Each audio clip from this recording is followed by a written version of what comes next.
Hi, Jenny Stone here from HR Shield with your HR Rescue. Each day we get hundreds of questions from our clients and other small and mid-sized business owners about some of the most common HR issues.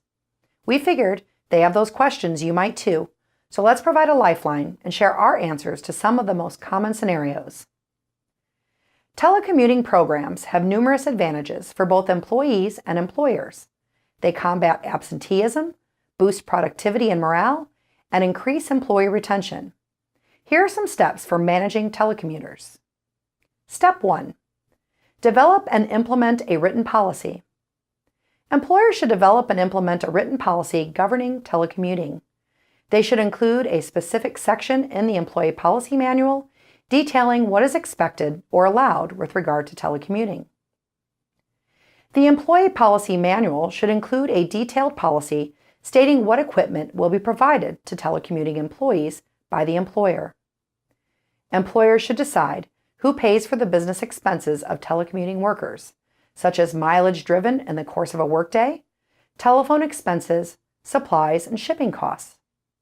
Purchase of office furniture, computers, modems, and similar resources is another major concern, as well as their regular upkeep and maintenance. Some employers elect to provide and pay the expenses of equipment required at telecommuting work sites. Expenses may include online services if needed to perform work. However, employees are not required to provide the latest or most advanced versions of specialized hardware or software. These details must be explicitly stated in the telecommuting agreement. The policy should also state which positions allow telecommuting. It should also explain any requirements regarding time that must be spent in the office. Step 2. Ascertain which positions are eligible for telecommuting. Telecommuting can be a viable option for a variety of positions and circumstances. If an employee with a qualified disability under the Americans with Disabilities Act argues that telecommuting is a reasonable accommodation, the employer may have to permit the employee to work from home.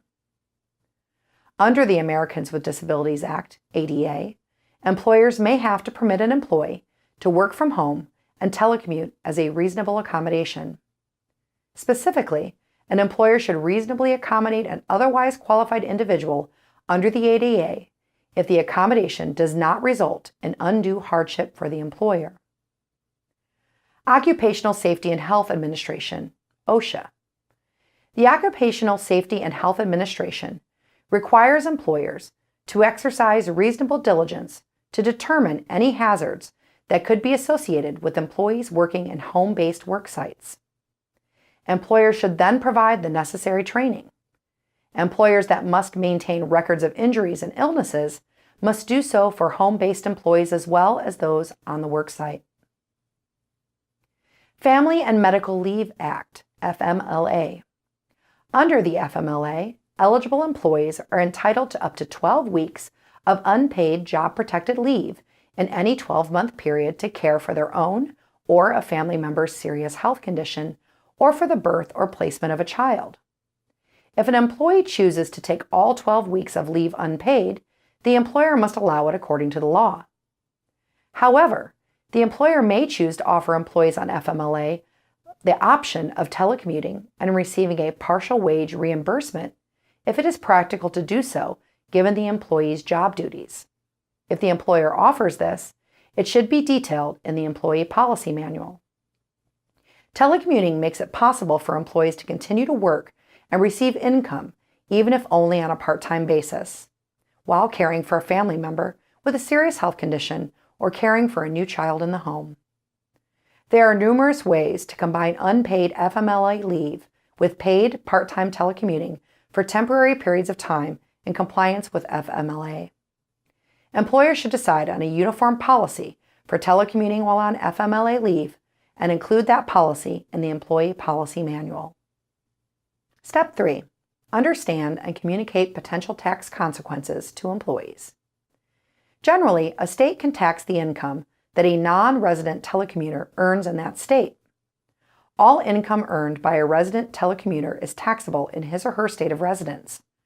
Most states look to an individual's physical location in determining whether income is earned in that state. However, some states may apply different tests in defining non-resident telecommuter taxation. Employers should make it clear to their telecommuting employees that it is their responsibility to ensure proper income tax filing on their own behalf. Encourage telecommuting employees to consult an accountant regarding tax issues. Step 4. Communicate the policy to employees. Employers should distribute the policy to all employees through email notification and include the policy in all employee handbooks. Employers may also want to consider having the policy on the employer intranet so that all employees with computer access may view it at all times. Step 5. Obtain employee acknowledgement. It is best practice for employers to require that employees sign a statement acknowledging that they received, read, and understood the policy and designating an employer representative to answer any questions. All telecommuting employees should review the policy with the employer and also be required to sign a telecommuting agreement. This agreement should be kept on record and reflect the employer's detailed telecommuting policy as well as the employee's acknowledgement. Step 6. Conduct training on the policy. Employers should conduct training to make all employees aware of the policy and its contents. Employers should incorporate this training into their pre-existing training programs, such as new employee orientation and workplace training. During training, key aspects of the policy should be reinforced, including the availability of telecommuting to certain employees and the parameters that must be met. Step 7. Monitor telecommuting employees' overtime. An additional concern for employers with telecommuters is potential wage and hour issues that arise from workers in a remote location who are not under the direct supervision of a supervisor. Employers can avoid this by limiting telecommuting to exempt employees. However, hourly workers may also perform tasks that fit into a telecommuting program. If non-exempt workers are telecommuters, employers should take steps to clearly define workdays so that wage and hour problems do not emerge. This includes establishing a beginning and an end to the workday and requiring workers to keep records of when they started and finished their day on the clock. Workers may be provided breaks during the workday. Pay policies and record keeping are important. Step 8. Enforce the policy uniformly. Once an employer has telecommuting policy in place, it must be applied fairly and consistently.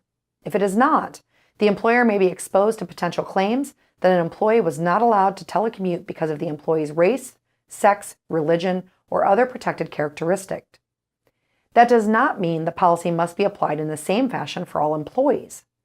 It is acceptable to have a separate written agreement that contains different terms for different telecommuters. However, those different terms should be based on the objective factors, such as the nature of the work performed. Have an HR question you'd like answered?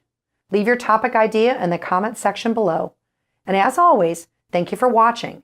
And don't forget to hit the subscribe button. And you can always email us for more information at support@hr-shield.com.